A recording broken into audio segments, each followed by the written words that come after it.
દીપક sir, આપની પાસે હું આવીશ, આપના સ્ટોક સ્પેસિફિક રિકમેન્ડેશન જાણી લો, કયા સ્ટોક છે કે જેની ઉપર ફોકસ કરીશું સર? હા, તો અત્યારે આપણે બે સ્ટોક ઉપર ફોકસ કરી શકાય.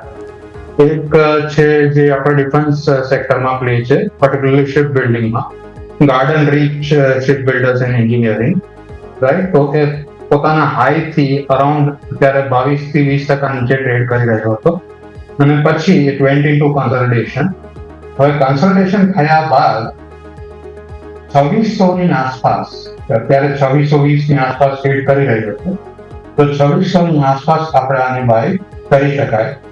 અત્યારે 2590 ની આસપાસ ટ્રેડ કરી રહ્યો છે, તો આપણે 2610 ની આસપાસ એને બાય કરી શકાય. સ્ટોપ લોસ રાખી શકાય 2300 ની થોડી નીચે અને ટાર્ગેટ રાખી શકાય 3000 ની આસપાસ.